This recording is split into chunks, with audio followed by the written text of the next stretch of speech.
Right now, I'm listening to random quantum physics facts while doing some work.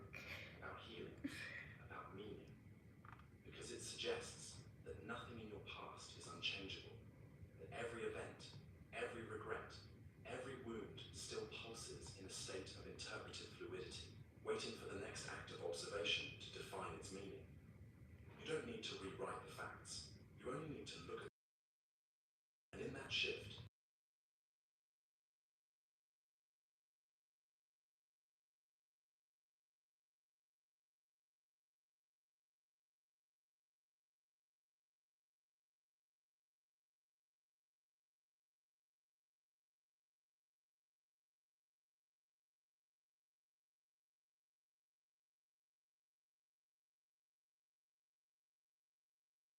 look at someone is to reduce their Oh, possibilities. sorry. I was saying right now I'm just listening to some This is why random, we're drawn to those who see us with kindness, because their observation collapses well, it's not us into a random, version of but ourselves just we want to become. quantum And physics this is why facts surveillance, even when while I passive, do some is work. impressive, because it collapses the observed into caricature.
How are you? But it's more than just information sharing. It's not that one particle Are you tells the guys other okay what to with do. the It's that both sound in the particles background? are expressions of the same deeper reality, the same joint state. To speak of them as separate is already to lie. Einstein, troubled by this, famously called it spooky action at distance, because it seemed to violate the speed limit of the cosmos, the sacred law that nothing can travel faster than light. And yet, time and again, entangled particles thank behaved in you. lockstep. I'm in a Their very outcomes like correlated in ways no classical signal could explain. right now I'm just super Experiments cozy. like Bell, Aspect, and others confirmed But what Einstein resisted. in like an hour or so, The universe is not built from definitely independent gonna be objects, changing. but from interwoven patterns, holistic I'm configurations. probably gonna do a little entangled bit of states a that get defy ready with locality. me a little In later. other words, the universe does But not right now consist of I'm things in space. studying It and consists of space-spanning relationships, like spider webs getting stretching something across eternity. together. I'm finishing up what I was working on regard for distance. earlier when we were And online. here's the truly radical part. This entanglement does not fail. But yeah, With separation, I'm just you can send one super particle cozy to right now. either This side is of like the Earth my or the galaxy, wake up and their connection cozy. remains intact. It was kind of cold in Entanglement here. is not like a thread that The stretches thing about my things at apartment, distance. I like It's more being like two warm, ends of a dimension you don't understand. but if I don't Where keep the AC on, proximity it'll isn't get about really closeness, hot since but I'm about on the top correlation. floor. Space, as you know, So I have to is keep the background AC noise on, to but their bond. sometimes in the middle of the night it gets too cold. Instantaneously determines the outcome of So the I other, was, not through signal, but through a kind of shared being. sometimes I wake up This cold. violates every instinct we have about how the world should work. We think in terms of cause and effect, in terms of here and there. But quantum mechanics laughs at those distinctions. It suggests a universe where parts are illusions, where the whole is primary, and where what happens to one piece is inseparable from what happens to another, regardless of space, regardless of time. And if that sounds philosophical, it should, because quantum entanglement doesn't just challenge our physics, it challenges our ontology. It challenges what it means to be separate, to be individual, to be alone. Let's pull this into your world. Imagine your emotions entangled with another's across distance. You think of someone you haven't spoken to in years, and a moment later, they call. Coincidence? Maybe. But what if your thoughts, your choices, your inner world are not sealed inside your skull, but radiate into a shared field? What if consciousness itself is entangled?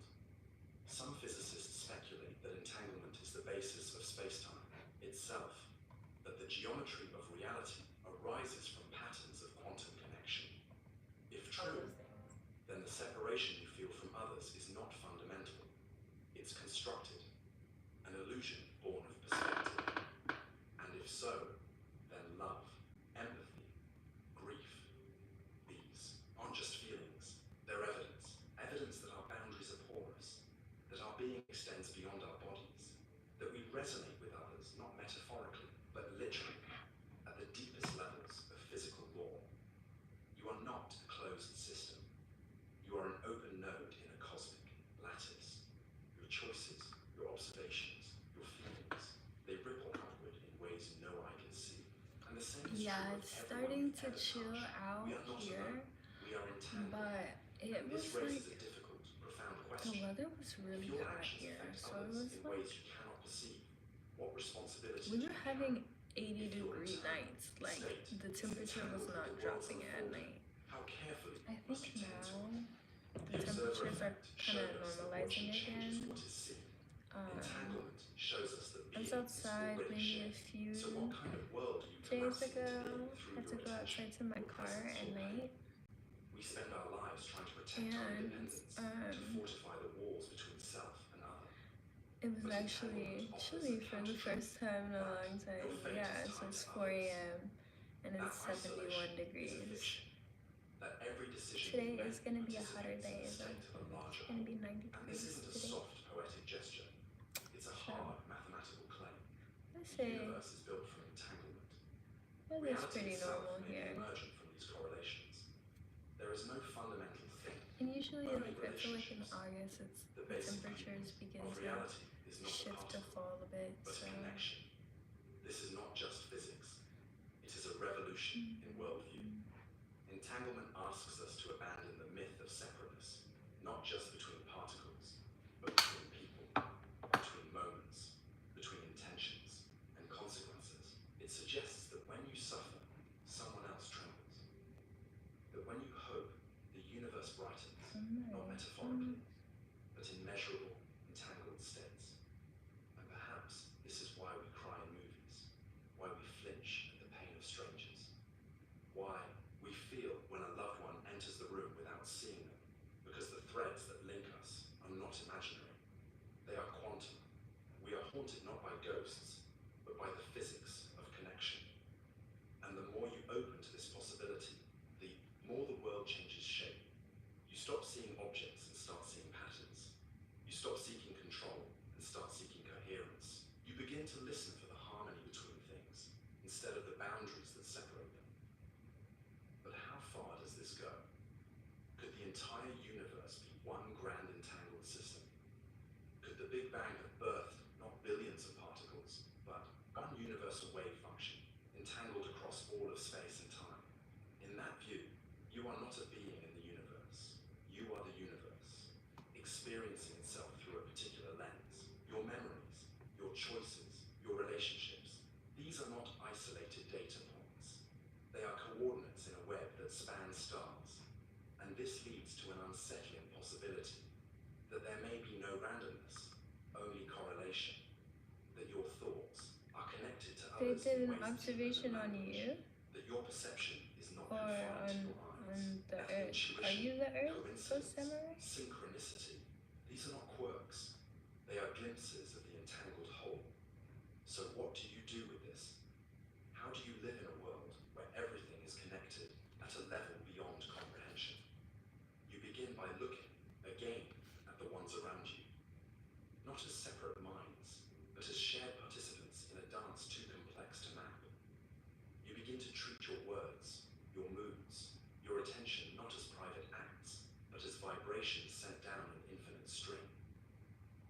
Are you enjoying putting out fires left and right? You need to make videos. Conjuring last rites, chapter furniture. Oh, I know.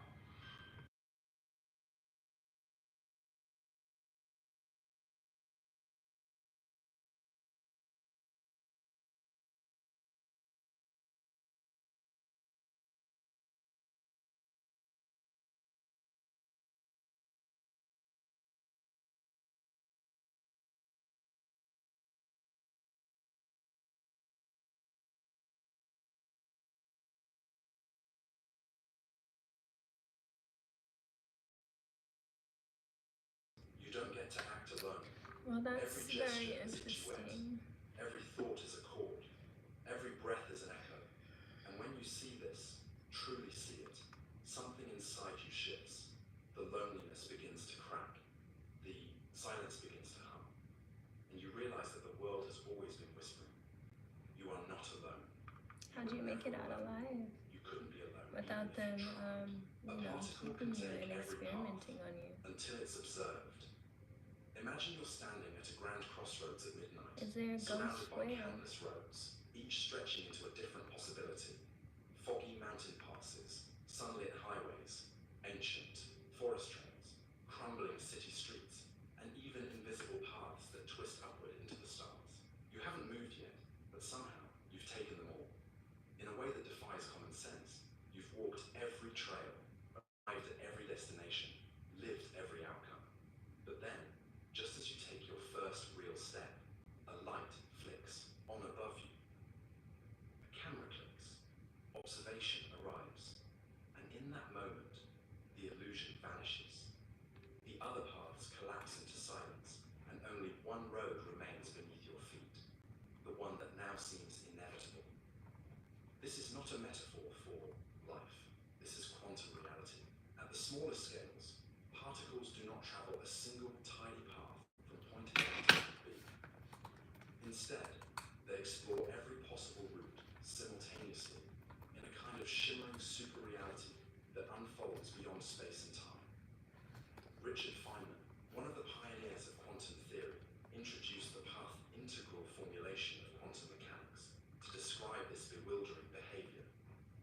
According to it, a quantum particle like an electron doesn't choose a single trajectory.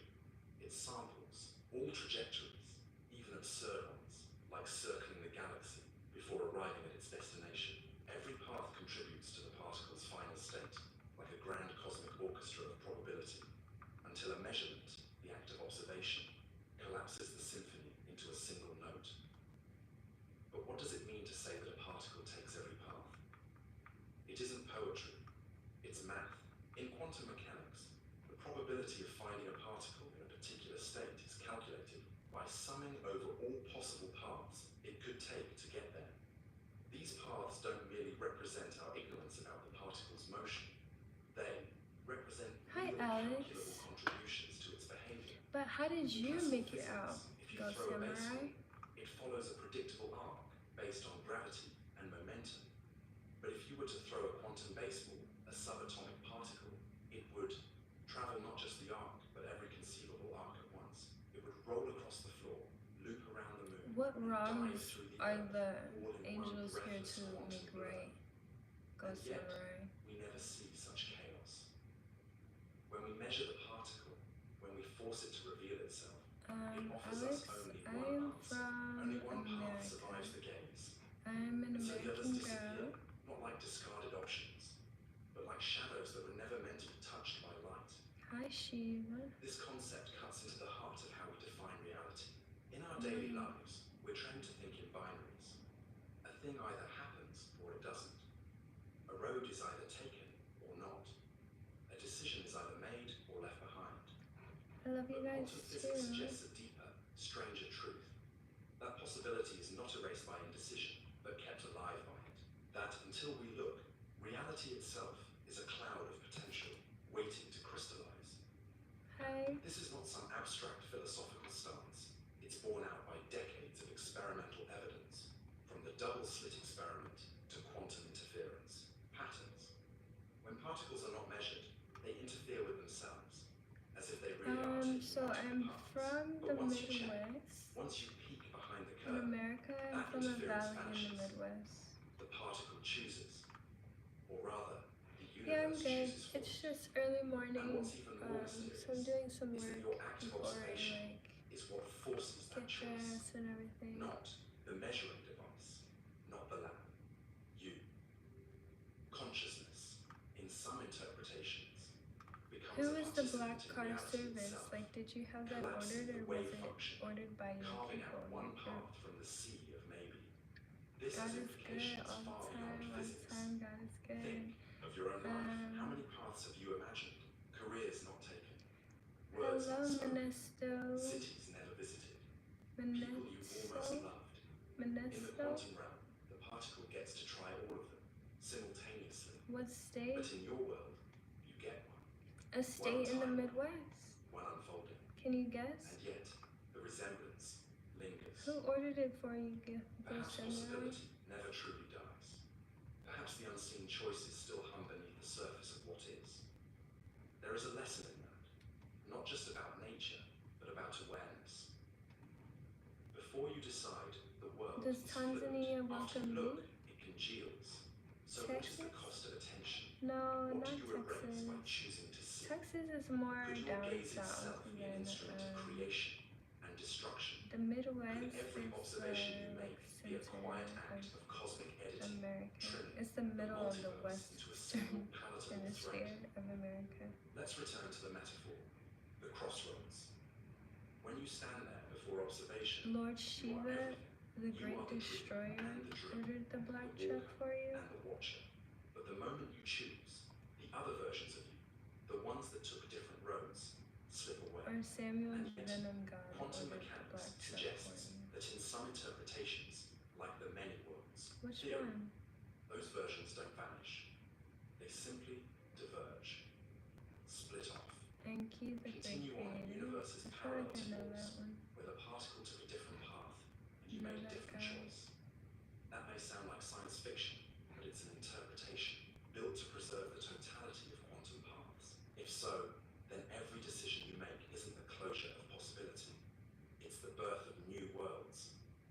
Every step forward is a kind of branching, a ripple in an infinite field of becoming.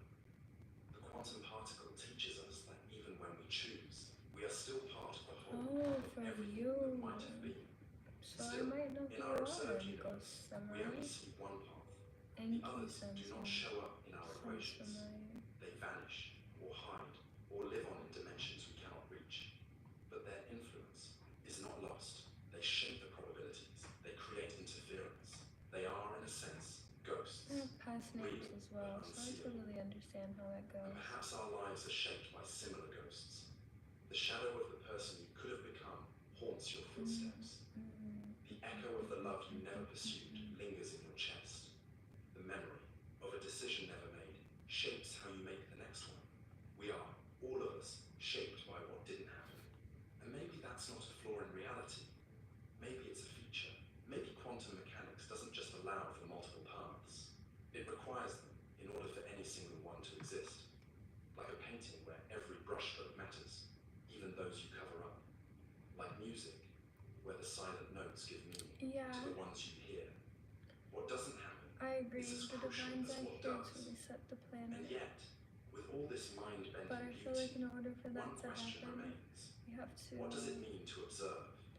It's Is it like merely the act of recording, or something they're deeper? forcing all the Does the darkness to come universe care within the light, whether a machine sees a so particle, it can be or does it cleansed. require consciousness?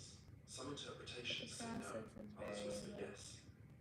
But either way, it is the act of can be narrowing that frustrating. changes things. Observation collapses, attention selects, and in doing so, it changes the story. Perhaps this is the ultimate power of awareness, not just to witness reality, but to sculpt it. Not to uncover what is, but to help determine it. The quantum particle, in its pre-observed state, holds the lesson. The world is not fixed, not solid, not singular. It is a canvas of possibilities, and your gaze is the brush. So the next time you hesitate at a decision, remember the particle. Remember that it once moved in all directions at once. Remember that it never stopped until it was seen. And ask yourself, what might still be possible if you dare to not look too soon? Superposition. Things exist in all states at once. Picture a violin string suspended in absolute stillness, hovering in a void where time Oh hasn't my yet gosh. chosen a number.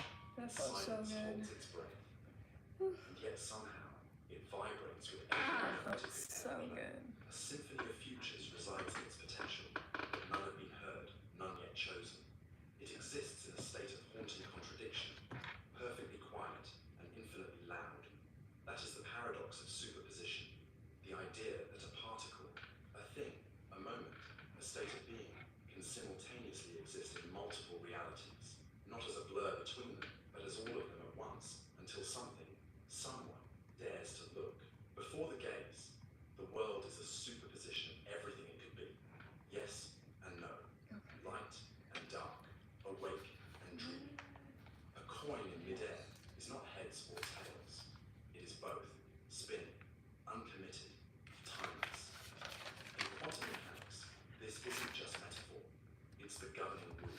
At the macroscopic level, electrons, photons, even entire molecules can occupy more than one state, more than one location, spin, energy level, path, identity, simultaneously. They exist as a wave of probabilities, a smeared out canvas of maybes, and it's only upon measurement, observation, awareness, call it what you will, that the wave function collapses and the system chooses a definite outcome. But the act of collapsing is not merely a resolution, it is a sacrifice. To exist in one form, the others must die. Superposition is not a failure of understanding. It is a failure of classical intuition.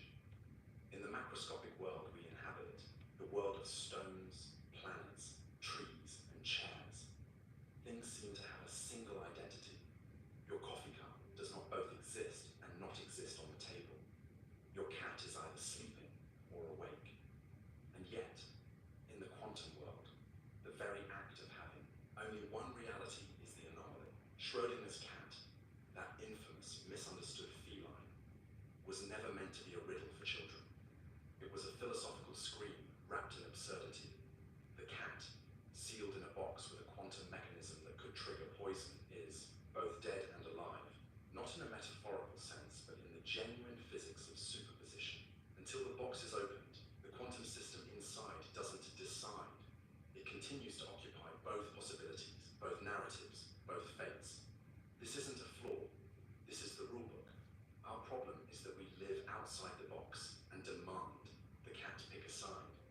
What if the universe itself doesn't share our urgency for certainty?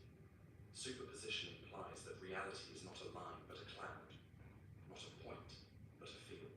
Every particle, every entity exists as a range of overlapping possibilities, each with its own amplitude, each with its own voice in the final harmony we call now. This principle lies at the heart of quantum computing, where bits are no longer limited to 0 or 1, but can be both, creating a parallelism so vast it threatens to rewrite what we think is computable. But beyond the laboratory, beyond the equations, superposition teaches us something deeply uncomfortable about the nature of existence, that clarity may be an illusion created by ignorance, that the world is not singular until it is forced to be, and that perhaps we too are not as singular as we believe. Have you ever felt torn between two decisions, as though both versions of yourself, the one who stays and the one who leaves, the one who speaks up and the one who stays silent, were real in the world we inhabit? We're told to choose, to collapse, to be one thing. But what if the multitudes within you are all real, all humming in your psyche like unresolved quantum states? What if the process of living is not about choosing a single self, but collapsing into one version, moment by moment, knowing that others still ripple through the echo chamber of what might have been? Superposition is not just a physical condition, it is an existential condition. You are a symphony of selves, each possible, each valid, each waiting to be observed. And the tragedy, or perhaps the beauty, is that to become one, you must silence the others. In the physical world, superposition is fragile. Interactions with the environment, what physicists call decoherence, destroy it. The moment a quantum system is touched, bumped, illuminated, its delicate balance shatters. The particle falls into place. The note is played. And yet, until that interference, it holds a paradoxical power. It is more than real. It is everything real could be. In that light, one could argue that silence is more than the absence of sound. It is the superposition of all music not yet played, that a blank canvas is more than emptiness. It is the potential for all images, that a human life, unlived, is not nothing, but everything. Until the brush touches the canvas, until the note is struck, until the measurement is made, the universe itself remains an unresolved chord. There's a humility in accepting superposition, a surrender of the ego's need for answers. We like certainty. We crave definition. We want to point and say, that is the truth. But quantum physics replies, truth is the distribution. Reality is the amplitude. Existence is the possibility. And that unsettling whisper has implications, not just for physics, but for meaning, for morality, for identity. Can we really condemn or praise what collapses, knowing it emerged from a sea of might-have-beens? Are our actions definitive, or merely the visible outcome of invisible quantum options? Is there a better version of you in superposition right now? Kinder, braver, more honest? And if so, what would it take to become them? Is it awareness? Is it risk? Is it observation?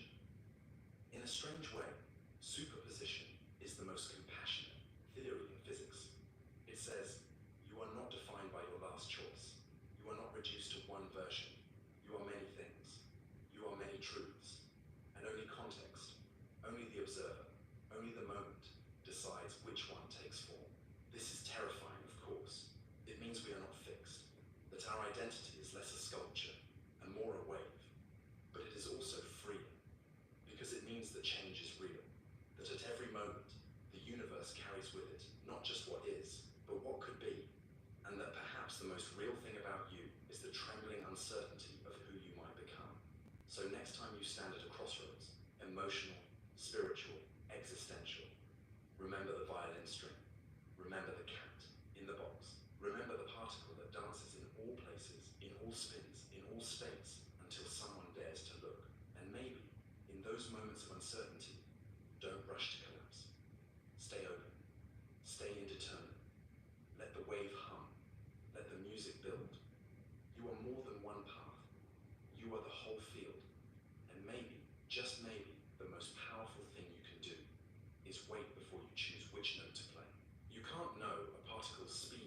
location at the same time. Imagine trying to capture a lightning bolt in your hands, not its image, not its echo, but the precise dance of energy that streaks across the sky and vanishes before your thoughts. You can even name it, and just when you think you've caught it, it slips through your fingers because you looked too closely, because your grip insisted on knowing both where it is and where it's going, when the universe never promised to give you both. This is the ghostly tension at the heart of the uncertainty principle, a rule of quantum reality that feels more like a koan than a law of physics. According to Heisenberg, at the smallest scales of existence, nature refuses to reveal everything at once. The more precisely you know a particle's position, its place in space, the less precisely you can know its momentum, its movement, its intent, its direction, and vice versa. It's not a flaw in your instruments or a gap in your knowledge. It's not about better lenses, faster sensors, sharper minds. It is the fabric of reality itself, pulling back the curtain just enough to taunt you with the idea of certainty before vanishing again into probability. In a universe built on quantum rules, there is no hidden blueprint that explains all things. There are only shifting shadows that become sharper when you stop looking for the others. The uncertainty principle is not a statement about measurement, it is a statement about what is. To grasp this is to feel the ground shift beneath the entire scientific method. For centuries, science chased the dream of determinism, that if you knew the initial conditions well enough and the laws that govern them, you could predict the future with flawless precision. Like billiard balls on a table, the world seemed to be a machine, each cause birthing an effect, each motion unfolding like clockwork. Newton gave us that model, and for a time, it worked spectacularly. But at the quantum scale, the machinery collapses, the metaphor of gears and levers disintegrates. Here, particles don't obey, they suggest, they don't follow, they offer possibilities. And Heisenberg's principle is the wall you crash into when you try to bring classical expectations into a quantum realm. You want to know where a particle is and where it's headed. The universe answers, choose one. You cannot have both, because the very act of knowing one alters the landscape of the other. The wave function, that strange mathematical ghost that describes all possible states of a system, spreads out like a whisper until observed. And the moment you touch it, the moment you seek certainty, the probabilities collapse, and with them, the doors to every other version of what might have been. This uncertainty isn't just mathematical, it's existential. It mirrors the contradictions in how we live, how we think, how we love. Have you never tried to pin down your purpose, only to feel your passion slip away as soon as you forced it into a plan? Have you never tried to understand someone you love too deeply, only to find the mystery that drew you to them dissolve under the microscope? To observe too much is to disturb. To demand clarity is to forfeit complexity. The human desire for control, for precision, for exactitude. These are powerful instincts, born from a world that rewards mastery. But in the quantum world, and perhaps in the emotional and philosophical worlds we inhabit too, certainty is a mirage. The more we insist on knowing everything, the less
feels like an invitation.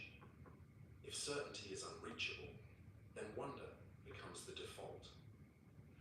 If the world will never fully reveal itself, then mystery is not a failure of perception, but a feature of the design.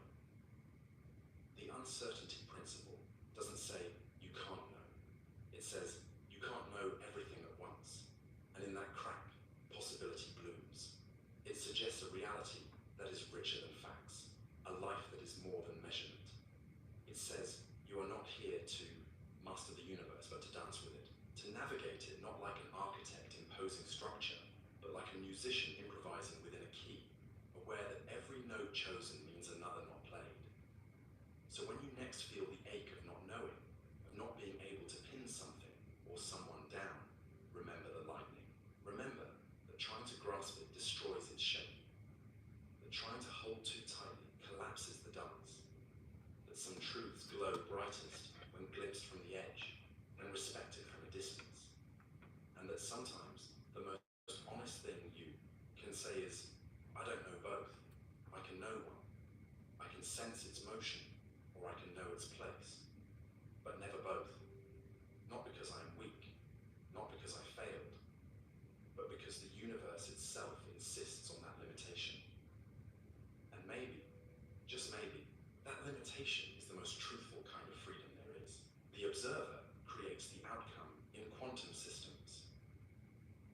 Think of a mirror in the middle of a forest, one that reflects not what is, but what you expect to see, shaped not by light, but by attention, not by angles, but by intention. And the moment you peer into it, the landscape changes, not just your perception of it, but the very arrangement of trees, the color of the sky, the curvature of the earth itself bends to the gaze. This is not a metaphor for magic, but for quantum mechanics. In this strange realm of the infinitesimally small, particles do not behave like tiny marbles waiting to be found. They exist as clouds of possibility, as probabilities smeared across time and space, until someone looks, and then, like a breath drawn too sharply, reality collapses into a specific form. This is not an act of passive witness. It is participation. Observation, in the quantum world, is not the act of opening your eyes to what was always there. It is the act of choosing, collapsing, cutting through the infinite tapestry of potential, futures, and saying, this one. Before the observer, reality is not undecided. It is undefined. And that shifts everything we think we know, not just about science, but about what it means to be. In the classical world, things exist whether or not we see them. A tree falls in a forest, and physics says it still makes a sound. But in quantum mechanics, the question is more delicate. What is the tree before it's observed? A photon is not a particle traveling through space. It is a wave function, an equation, a mathematical ghost that represents every possible place it could be. When you do not look, it is in many places, many states. When you measure it, the wave function collapses. It is no longer completely, but it is here. The mere act of measuring strips the universe of ambiguity. It's not that reality hides behind a veil and reveals itself when you knock. It's that the veil is all there is until you reach out. The observer is not a detective uncovering clues. The observer is a creator, summoning facts from fiction, substance from shadow. What's astonishing is not that this happens occasionally, but that it's foundational.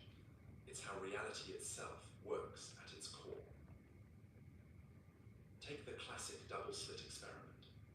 Fire electrons through a barrier with two openings, and they act like waves, interfering with themselves, creating patterns on a screen like ripples on a pond. But place a detector at the slits to see which path each electron takes, and the interference vanishes. The electrons behave like particles. Just asking the question, which slit did it go through, forces the universe to answer with a single path. The act of observing doesn't just record what happens, it changes what happens. The observer alters the observed, and not gently. Reality rearranges itself in response to curiosity. This is not some fringe idea. It has been tested, verified, measured, and remeasured in labs around the world. Quantum systems do not resolve into definite states until they are observed. Until then, they are clouds of maybe, dreams of existence. And yet this principle does not stop at particles. It echoes into the realm of consciousness. If the act of observing shapes what is, then what does that mean for us, the ultimate observers of our own experience? Are we shaping not just the quantum foam, but the structure of our own narratives, our identities, our memories? Every time you recall a moment from your past, your brain doesn't retrieve a file. It reconstructs the memory, reshaping it with each retelling. Observation modifies the past. Neuroscience and quantum theory whisper the same uncomfortable truth. Awareness is not passive. It is active, creative, possibly even directive. The more we understand the brain, the more we see that consciousness is not a spotlight that reveals the stage. It is the playwright, writing the script as it shines. This blurring of boundaries between seer and seen raises questions that border on the theological. If the observer creates outcomes, then where is the line between object and subject?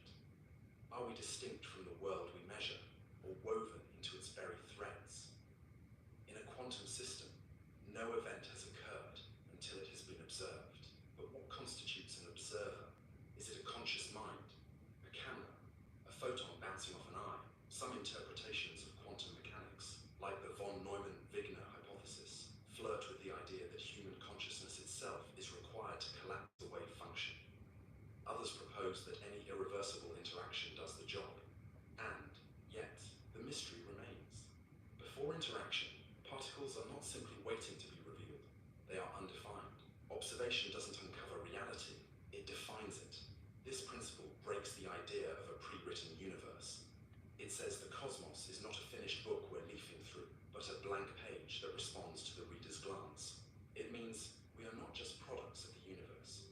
We are participants in its unfolding. The observer becomes a co-author of the script. In the lab, this is measurable. In life, it is poetic. You shape your relationships by how you perceive them. You mold your future by what you believe about it. You become who you are in response to the questions you dare to ask yourself. With hotels and vacation rentals, Booking.com has something for everyone. Jesus! You got anything more poutine? Oui, right this way. What about something more family friendly? Maybe a resort with a water park? Or somewhere less family friendly? Yep, one Vegas hotel for the bride to be. Where we hate everything. We have for cancellation. Find exactly what you're looking for. Booking.com, Booking.com.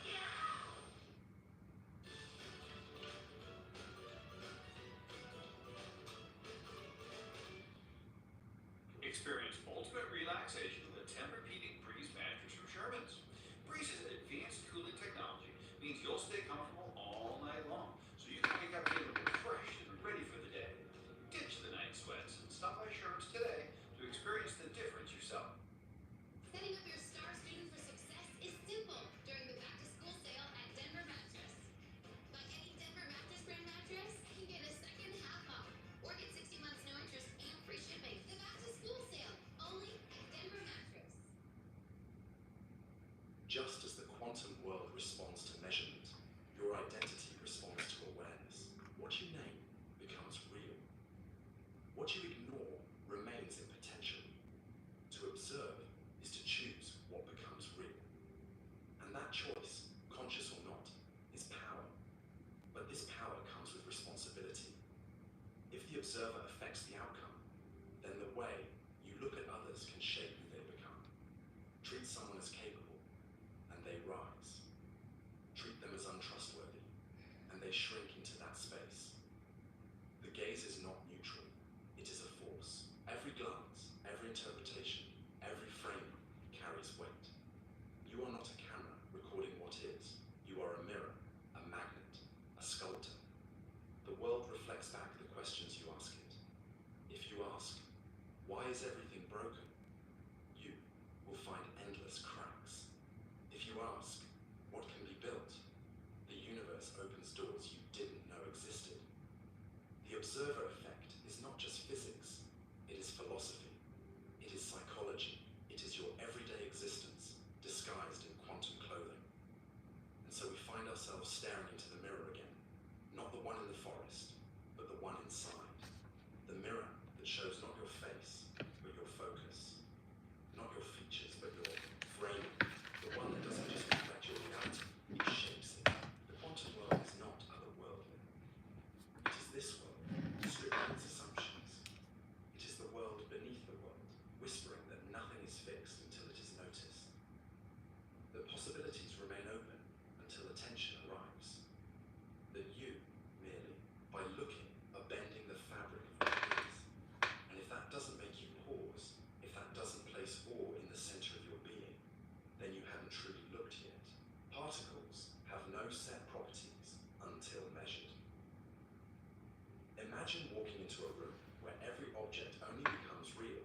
products of reality have no definite properties until they are measured. They do not possess a fixed position, a precise momentum, or even a decided spin until the act of observation collapses their wave of possibilities into a concrete outcome. Before that point, they are not here or there, fast or slow, up or down. They are, in the deepest sense, undefined. They exist in a haze of potentialities, a probabilistic fog where countless versions of themselves coexist in superimposed ambiguity, awaiting the moment when a question is asked, a measurement made, and nature commits to an answer. The particle does not travel a single path through the universe. It explores them all until it is forced to choose. And it is this very act of measurement, of peering into the quantum mist, that precipitates reality into being. This idea that the properties of particles do not pre-exist their measurement violates the most basic intuitions we carry about the world. We expect the moon to be there, whether or not we look at it. We believe that objects possess qualities, mass, speed, color, temperature, that are intrinsic and independent of whether anyone notices them. But quantum mechanics suggests otherwise. It tells us that before a photon's polarization is measured, it does not have a definite polarization.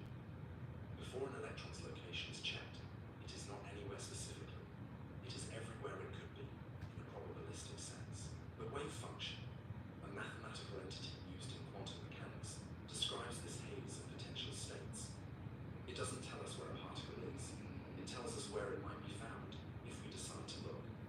And when we do look, that wave function collapses, not gradually, not subtly, but instantaneously, into a single outcome. One location, one state, one version of reality. This isn't just abstract theorizing.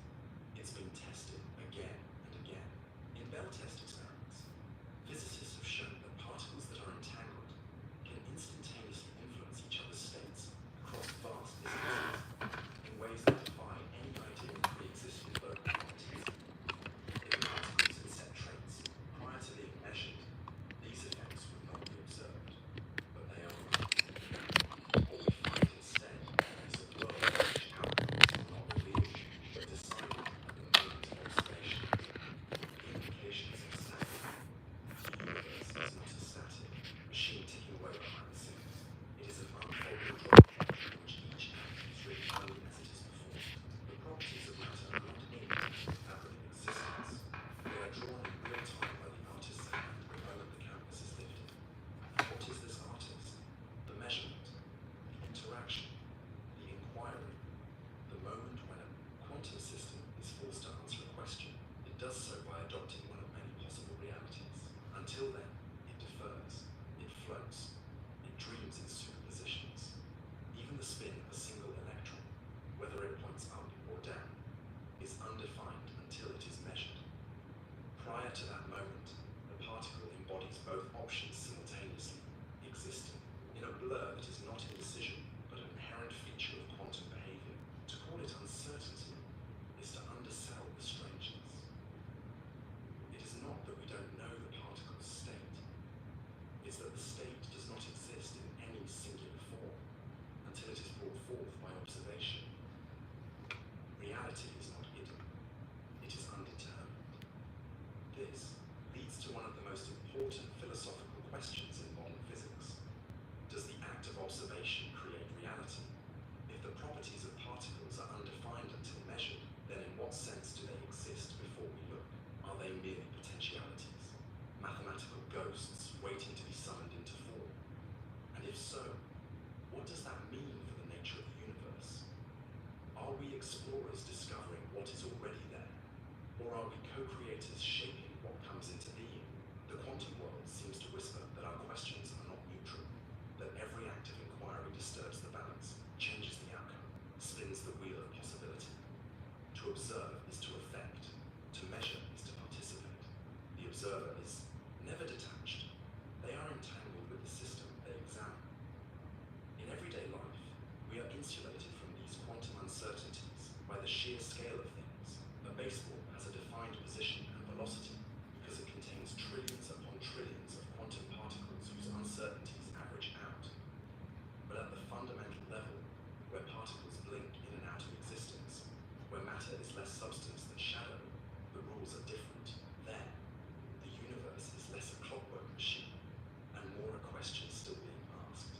And perhaps this is not just a fact about physics, but a mirror for our own minds. How often do we assume our identities, our emotions, our decisions are fixed properties? How often do we forget that much of who we are remains undefined until we are challenged, observed, reflected upon? Just as particles crystallize into reality under scrutiny, so too do our values, our priorities, our truths take shape under pressure. You are not just what you are what you become when the moment calls upon you. The quantum world suggests a radical humility. It tells us we cannot speak of what is without acknowledging our role in bringing it forth. It tells us that properties are not fixed, but fluid, that certainty is not a given, but a negotiation between what could be and what is demanded, and it invites us to let go of the illusion that the universe is fully formed, waiting to be surveyed. Instead, it offers a view in which existence is participatory, dynamic, responsive. Measurement is not a window, it is a brushstroke. Observation is not a lens, it is a chisel. The observer is not standing outside the frame, they are inside it, shaping it, living it. And so we return to that room where reality remains blurred, unformed, until you enter. You reach for a switch, and only then does the light emerge. You extend a hand, and only then does the object materialize to meet it. Every step you take does not follow a fixed map, it creates the path beneath your feet. Particles, it seems, are not reluctant to be known. They are incomplete until they are. And perhaps so are we. Quantum tunneling. Particles pass through barriers. They shouldn't. What if the walls you thought were impenetrable, the locked doors of fate, the ceilings of possibility, the concrete barriers between where you are and where you belong to be, were not as solid as they seemed? Imagine walking toward a towering stone wall, one that has stood for centuries, and realizing that if you do not stop, Don't trust your shirts to watered down detergent. Choose Tide with 2 times the cleaning ingredients.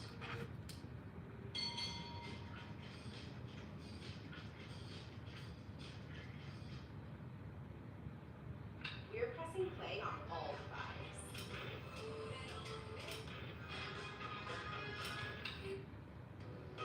Copilot helped me tailor my pitch to a more casual tech client. Can I say? if you press forward with enough certainty, you might, against all expectation, pass through it. Not around it, not over it, but through it. This is not a metaphor invented for inspiration. It is a principle embedded in the fabric of our universe, whispered by particles too small to see, too elusive to predict. Quantum tunneling is the stunning revelation that, in the realm beneath perception, boundaries are negotiable, and even the laws of classical logic bow to something deeper, stranger, far more forgiving. In the world of the very small, particles are not bound by the rules we impose on them. They do not always respect the notion that you must have enough energy to climb a hill before reaching the other side. Sometimes they simply disappear from one side of the barrier and appear on the other, as if the wall they were supposed to bounce off of never existed at all. This is not magic. This is quantum mechanics. At the heart of tunneling is the concept of probability. In classical physics, a ball rolling toward a hill will only make it to the other side if it has enough energy to reach the peak. If it doesn't, it rolls back, defeated by gravity and friction. This is the universe we know, predictable, restrained, grounded in determinism. But quantum mechanics offers another version of reality, one in which particles are not confined to definite paths, but are instead described by wave functions that stretch across space, assigning probabilities to every conceivable location. These waves do not end at barriers, they only decay. And as long as the wave continues to exist, even faintly, on the other side of the barrier, there remains a chance, however small, that the particle can be found there. It doesn't climb over, it doesn't break through, it tunnels. The particle, in some very real sense,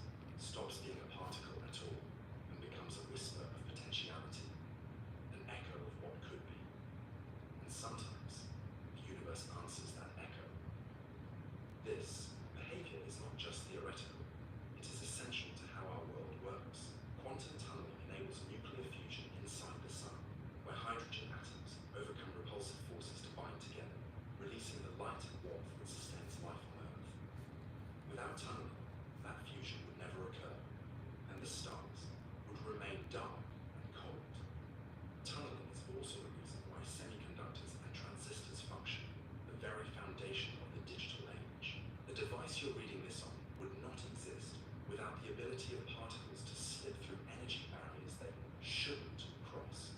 And yet, despite its ubiquity, tunneling remains profoundly counterintuitive. It defies our everyday expectations that effort should match result, that force should be met with resistance, that barriers should block what is not strong enough to overcome them. Quantum mechanics rewrites that script.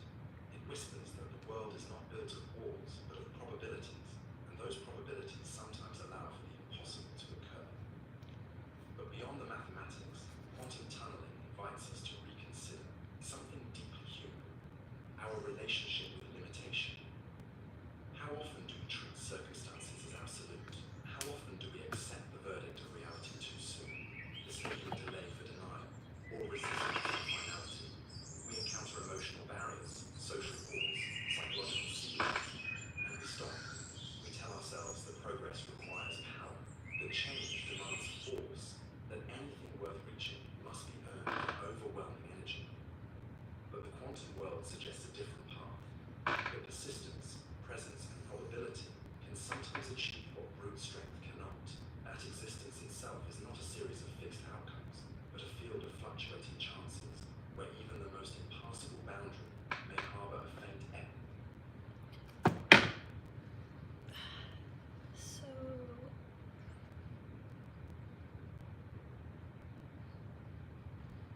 it's one of those days where you wake up before your alarm, you get to it, and you're up before the sun. I'm usually up before the sun anyways, but 5 a.m. alarm, but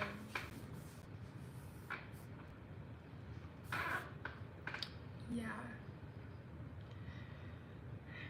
It's honestly a bit of perfect timing.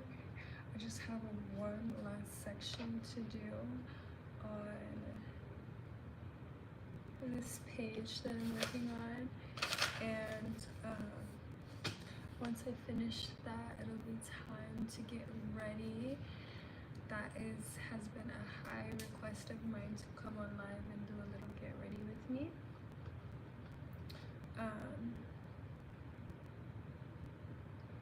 Today is actually going to be a quite hectic day for me because I have to, it's not too hectic, I'm just starting my redecorating process in my apartment. And I'll definitely be kind of like recording that and doing some marketing basically while I'm recording, or while I'm redecorating. But I will definitely do that get ready with me with you guys here on live. It will take a little bit longer because I need to do some other things before I do the get ready with me. But I'm glad you guys had like a pre-morning, a late night with me. I don't know if some people are waking up, if some people are going to bed and like getting ready to go to sleep, you know.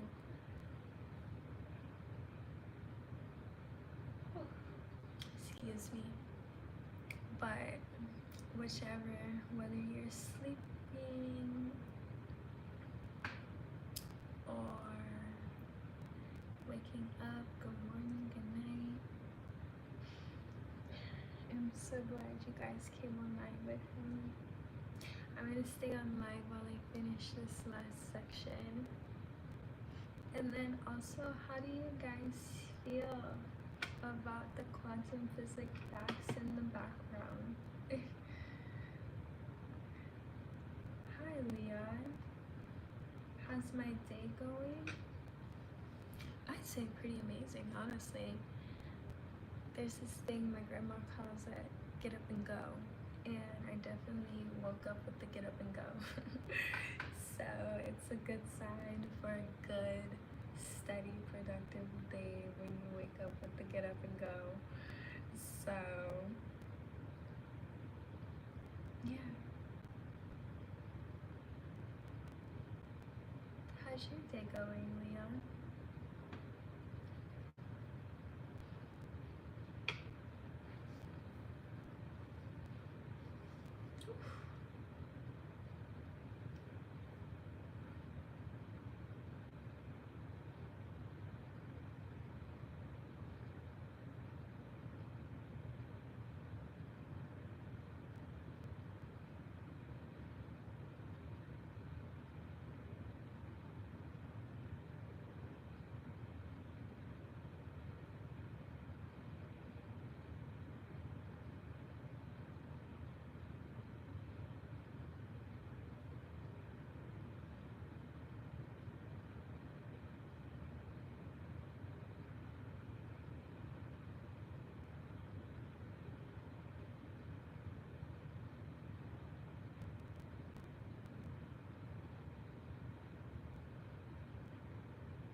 Of escape. And perhaps this is where metaphor and mechanics meet most intimately. Quantum tunneling does not promise guaranteed outcomes. It offers possibility in the face of improbability. It reminds us that a system doesn't need certainty to change. It needs only a sliver of amplitude, a whisper of potential, a flicker of chance that refuses to be zero. And that is often enough. In a universe where particles can pass through forbidden regions, simply because their presence there is not entirely ruled out, we are invited to wonder what barriers in our own lives are only as real as our acceptance of them, what walls persist only because we turn back at their edge, never testing whether the world might yield under a more subtle form of movement, not a forceful push, but a quiet persistence. The strange beauty of tunneling is that it preserves a kind of grace. It doesn't smash, it doesn't invade, it doesn't conquer, it permeates. It slides between the cracks of what should be, not to destroy structure, but to reveal that structure was never as absolute as we believed. In this way, quantum tunneling is not just a physical process, it is a philosophical whisper about the malleability of reality. It is a reminder that even laws have loopholes, that even rules leave room for uncertainty, and that within the space between yes and no lies a narrow corridor where miracles happen. Not loudly, but silently. Not through might, but through possibility. And yet, the implications go even further. If particles can tunnel, then so too can information, influence, even identity. Tunneling challenges the notion of separateness. If a particle is here and then suddenly found there, without crossing the space in between, what does that say about continuity, about presence, about movement itself? It suggests that the fabric of the universe may be less about sequence and more about connection, that the spaces between are not voids, but veils, and behind those veils, everything is entangled in a dance of potentialities, waiting for the right question, the right context, the right moment to become real. So much of our experience is bounded by the illusion of permanence. We build narratives around the walls of who we think we are, what we believe we deserve, and what we believe is possible. We assume that the past is fixed, that the future is far, that the present is solid, but tunneling hints that time, like space is not a prison, but a palette. That change does not require destruction, it only requires allowance. That presence is not limited by position, and movement is not limited by momentum. The particle does not ask whether it can, it simply exists within a framework where maybe is enough, and perhaps we too can learn to live in the space of maybe. To tunnel is not to deny the wall,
randomness isn't just a gap in human knowledge, but a fundamental property of existence.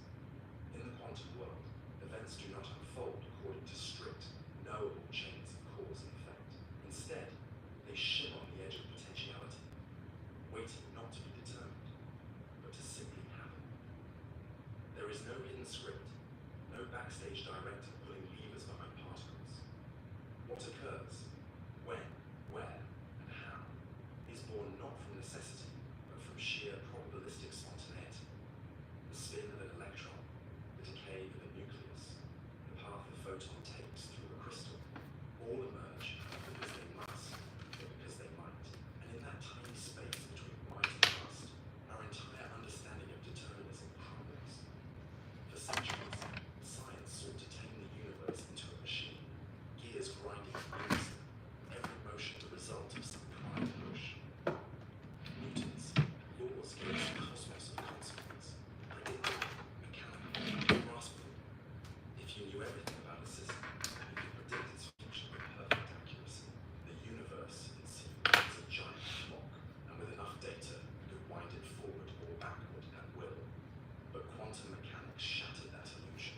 In its equations, particularly in the Born rule, which translates the mathematics of wave functions into observable outcomes, we find not certainty, but probability. A particle might appear here or there, spin up or down, decay now or later. Nothing, not even the laws of physics, can say in advance which. This isn't ignorance. It's not that we don't know, it's that the universe itself doesn't know, until the moment happens. And even then, the decision doesn't come from a hidden variable or an unseen cause. It arises from chance, pure and unapologetic. Take radioactive decay, for example. An unstable atom sits quietly, no external disturbance, no change in temperature or pressure, and then, suddenly, it emits a particle, transforming into something new. Why then? Why not earlier? Why not later? There is no answer, no deeper mechanism. The best we can do is assign a half-life, a statistical average. The rest is left to randomness. This isn't a defect of theory, it's a revelation. At its core, quantum randomness tells us that some things just happen. They don't have to. They don't not have to. They just do. And in that simple truth lies one of the most profound philosophical challenges ever faced by science. A universe that is not fully predictable is a universe that is, at least in part, unknowable. Not just to us, but even to itself. Einstein famously resisted this. God does not play dice with the universe, he protested, unable to accept that reality might rest on a foundation of uncertainty. But experiment after experiment, Bell's inequalities, quantum erasers, photon polarizations, confirm what the math has suggested all along: the dice are real, and they're not just in God's hands. They're built into the architecture of existence. This isn't chaos. It's a different kind of order. One where possibility, not certainty, is the bedrock. Where the future is not written in the past, but co-authored in the instant of become. And this randomness is not confined to obscure laboratories or esoteric particles. It reaches into everything. The chemical reactions that drive life, the quantum fluctuations that seed galaxies, the neurological noise that may underlie free will, all draw from this well of unpredictability. Every breath you take, every thought you form, might be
prediction machines, constantly scanning the future for clues, rehearsing outcomes, calculating risk.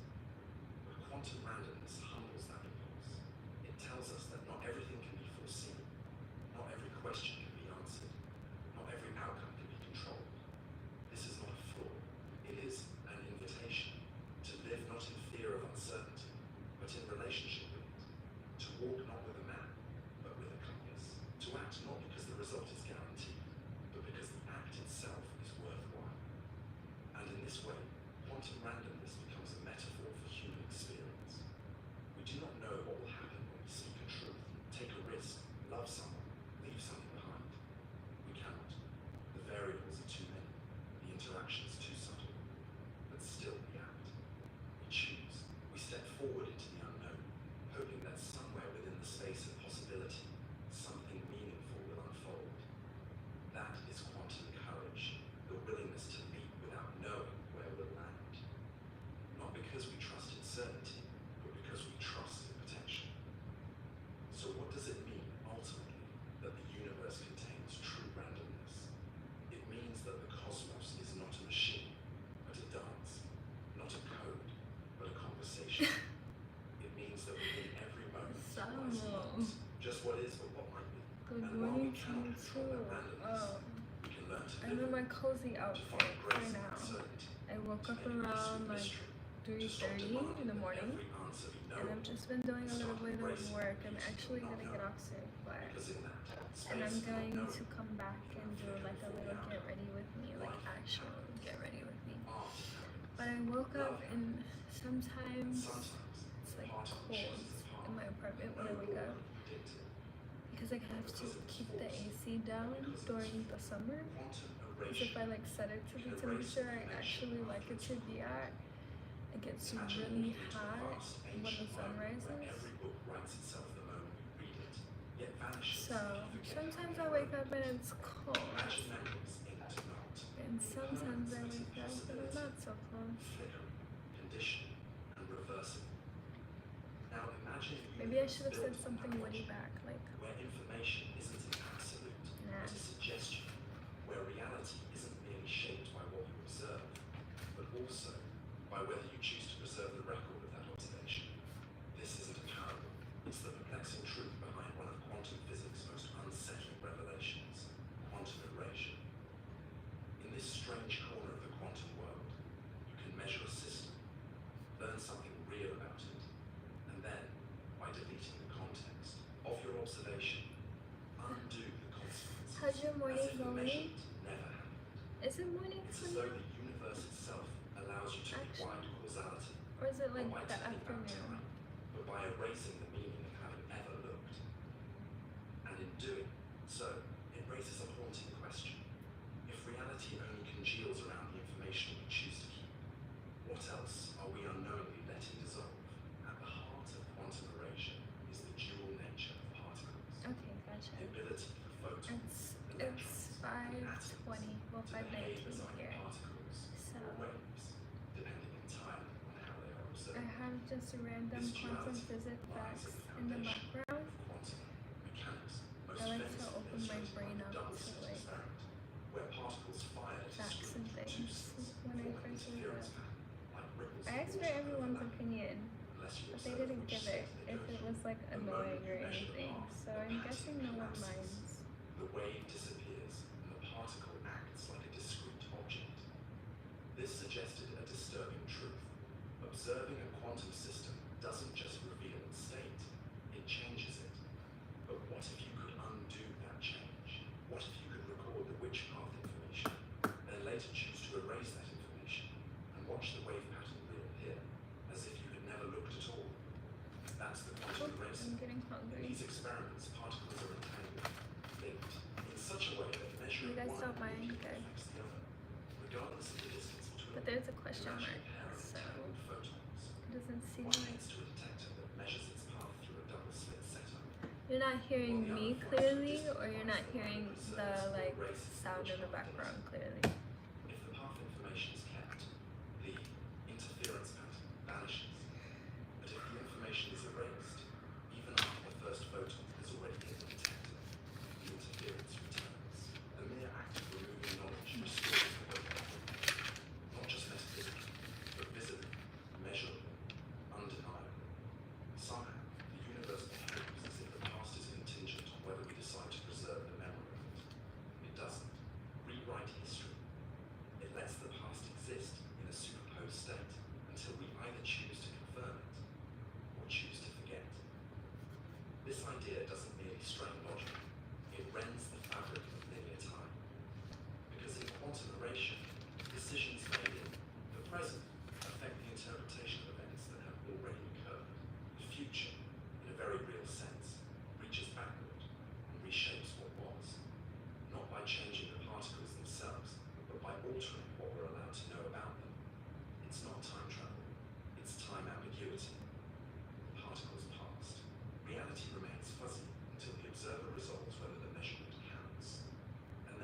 made of No, gravitational actually. seems to So determine whether a particle behaved like a wave or a point.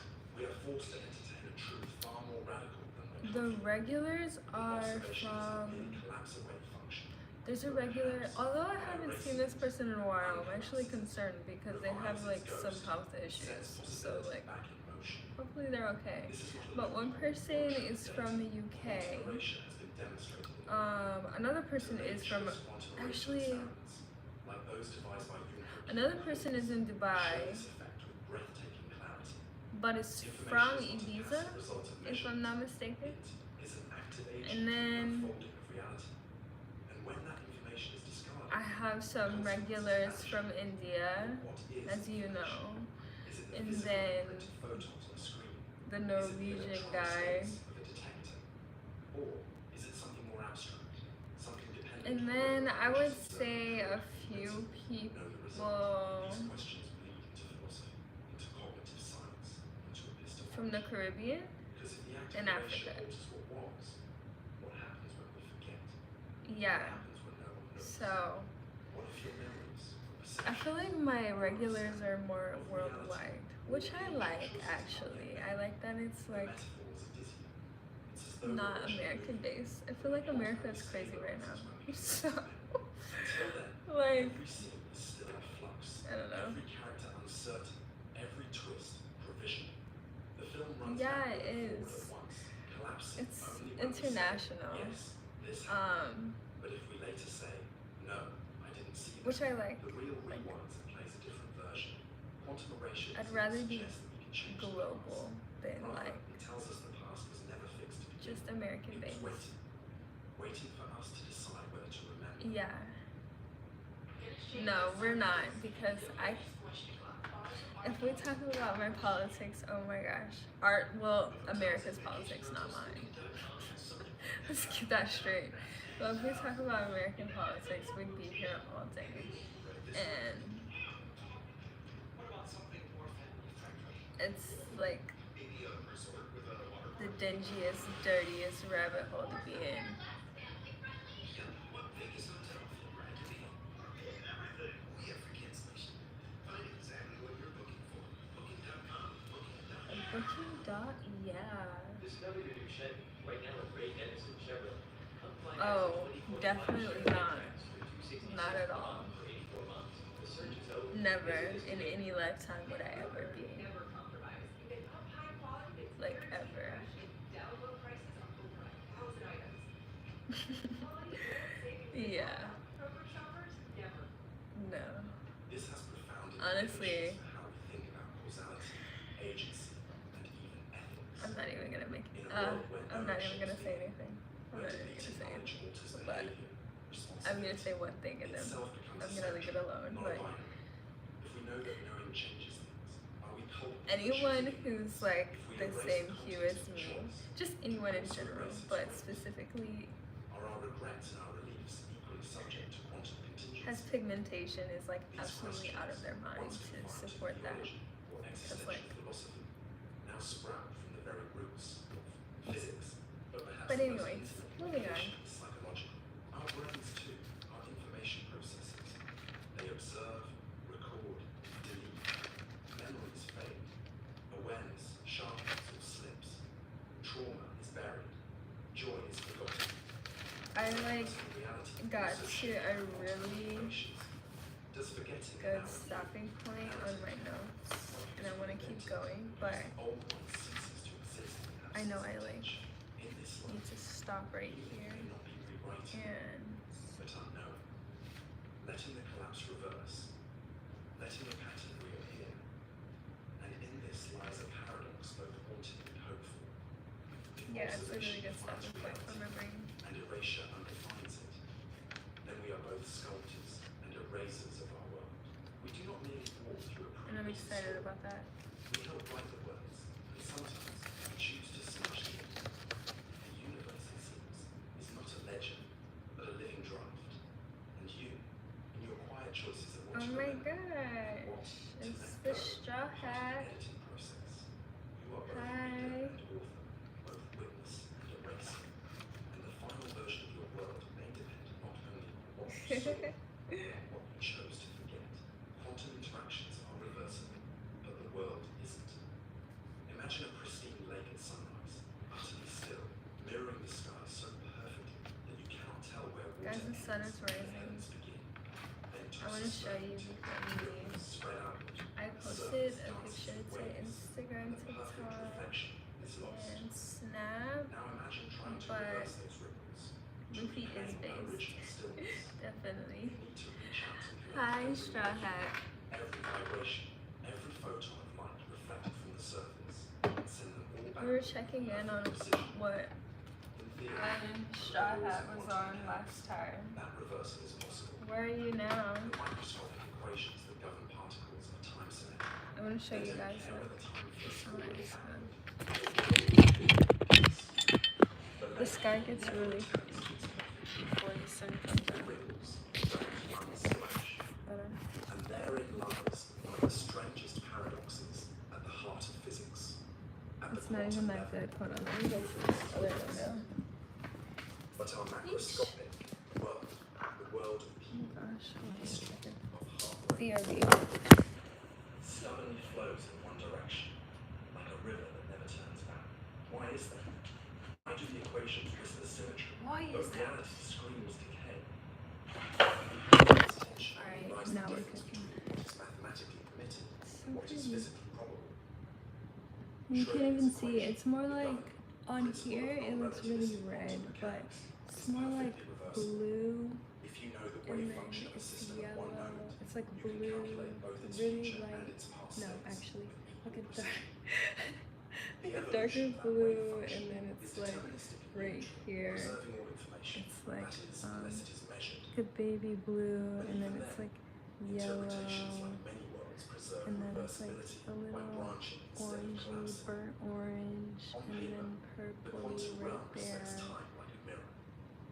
What goes forward can, really in pretty. principle, go The backward. camera doesn't do Yet it. the universe we inhabit doesn't Oh, you behave can that kind way. of see now. Ice No, cubes that's melt in zoomed out. warm water, but A we never little see bit. them reform. Buildings collapse in earthquakes, but we never watch Yeah. rock reassemble into walls. Memories accumulate, but they don't erase Oh, themselves. thanks.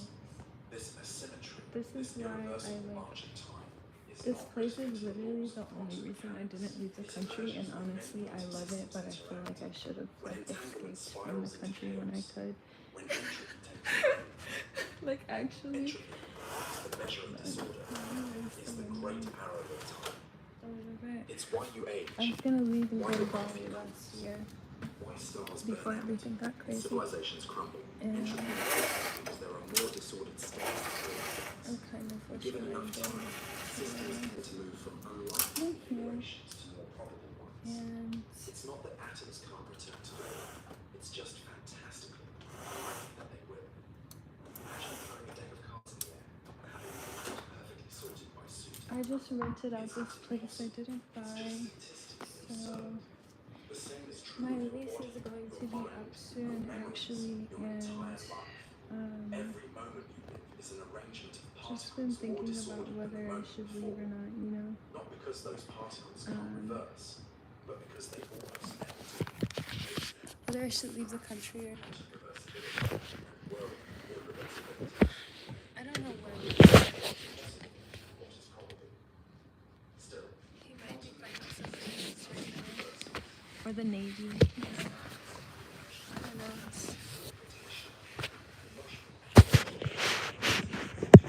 Better options. Like, what do you mean? Better options out of the country? entangled photons. Or like to live? If I stay here in America, I really do love my apartment. So I might stay in this apartment and then just like travel out of it to different cities, or just like travel to and from to different countries. Rent wise, I feel like if I go out of the country, I would be spending less money, honestly, for a higher quality of life.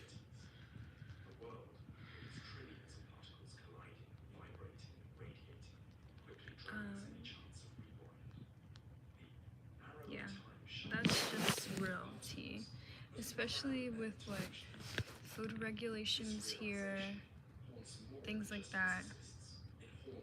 Yes, different countries depends on a lot of different factors. So America is like really convenient, I will say.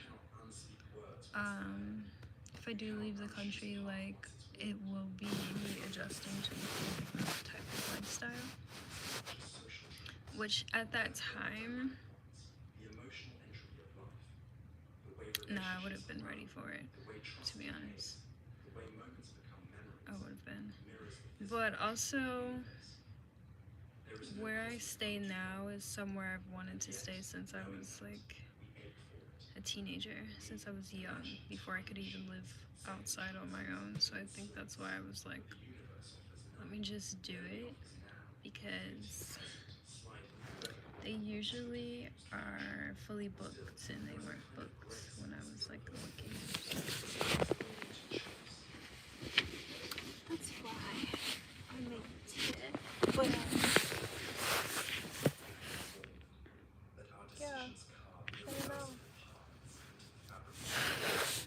Gives weight to being. The irreversibility of the world is like not a loop, but a story, with chapters, with consequences, with endings. Stories What do you have planned today?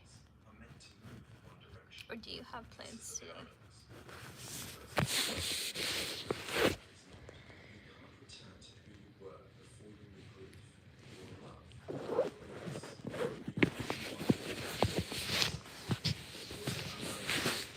your worldview open. Those transformations are permanent. They are the soul's entropy. Even at the edge of physics, this Honestly, black I- holes, those enigmatic voids of gravity. So I don't, when I leave America, because I know I will at one point, I don't know if I'll stay. Like, I'm not gonna stay gone because all of my family is in this country. But for me, I know I have to travel around the world just to see. It's like something I've always wanted to do when I was younger, but also when I was like younger, I was working, and I was working, and this woman came up to me, and I swear she was just like an angel in a human's body, and she just looked at me deep into my soul, and she was like, you need to go and see the world, you need to go travel. This lady had no idea who I was. She did not know, like, I always dreamt of traveling and things like that, and I just knew she was like an angel, and I was like, okay, like, I'm going to do it. So I actually used to be a flight attendant. People don't know this, but I used to be a flight attendant. But that was like one of my big things I wanted to do as a kid, too, was be a flight attendant. I checked that off of my box.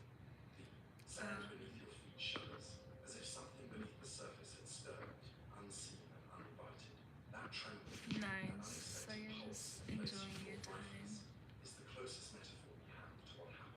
How long do you work out? Like, how many hours? Yeah, flight attendant lifestyle is pretty cool. It's pretty cool. It's for, I feel like it's for a certain type of person though. The only reason I like wasn't as fond with it is because of the, like, it's very unreliable in a sense. Like, there's no structure to it, and I didn't like that.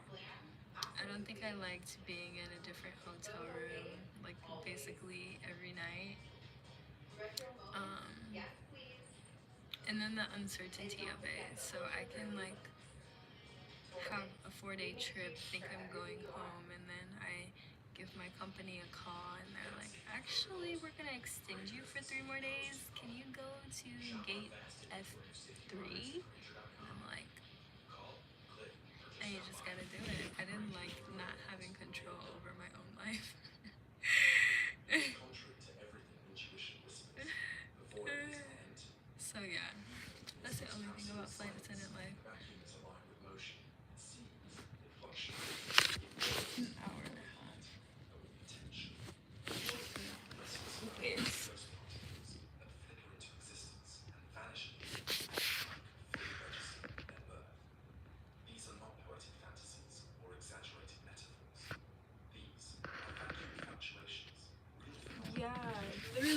control over my time whatsoever. I hated that. I like to know things. I'm also like very homebodied. Like, yes, I love to travel, but I feel like when you travel, you can just like choose where you're going to be at for an extended amount of time. Like, okay, I'll be at this hotel, this Airbnb for a week, and then we'll go here for like 4 days, something like that. No, with that, it's none of that. Yeah. And then it was like really, it can be really hard on your body, especially if you don't have like a good company. Um, so you're supposed to only do a specific amount of takeoff and landings within the day. I believe it's supposed to be only 3. And with my company I was at, I was doing like 4 and 5. And that's literally against regulations. So, yeah. Just know. I like riding on a plane, not working a plane. Like, and also my body likes to go in hibernation when I'm in the air, which is not good when you're working. But it was a cool experience. I'm glad I did it because it was something I told myself I wanted to do and I did it. So check.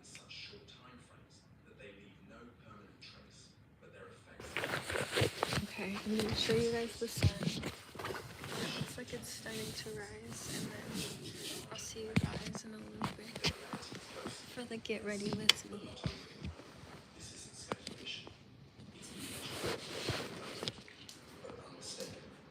Oh no, the sun's not outside.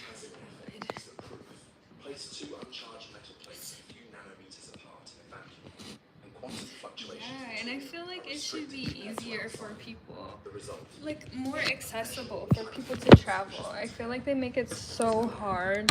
Like, you have to have so much documentation to travel the world, or you have to have a certain amount of money. And some people just don't have those luxuries and they can't leave. You know what I mean? But it should be easy for people to go from here and there. Like, the land is for everyone. The earth is for everyone. Like, I just don't understand the entitlement to the world that some people, not even entitled, how do I explain this? Just the way that organizations feel like they can restrict humans from what was given to humans. Like, the earth is a gift for us. It's something, I don't know. It's a part of our experience that if you're a human being, it is a part of your in a metastable vacuum, a so-called false vacuum, could have triggered cosmic inflation. I feel like that word is so, I have a word in mind, but I'm not going to use it because it's really taboo right now. But it's true.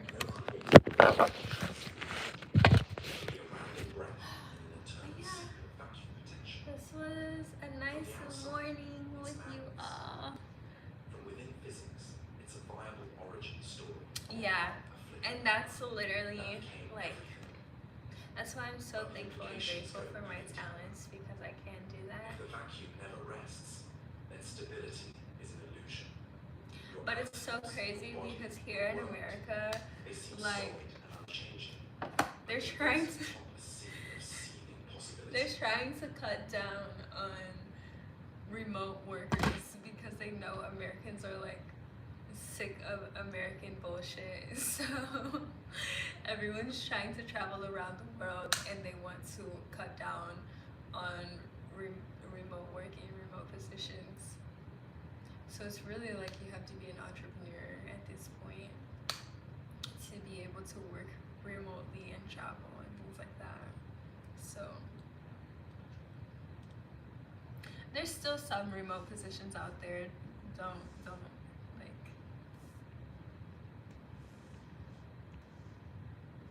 Don't take exactly what I'm saying for like token of salt,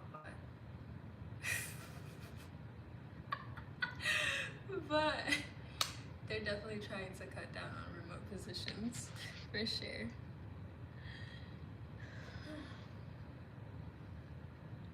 Oh, this is a cool angle. But yeah, I'm gonna get off. I will see you later, Samuel. Thanks for tuning in. I'll be back with the get ready with me. It's gonna be fun. It's gonna be cutesy. And I guess I'll be dressed up this time.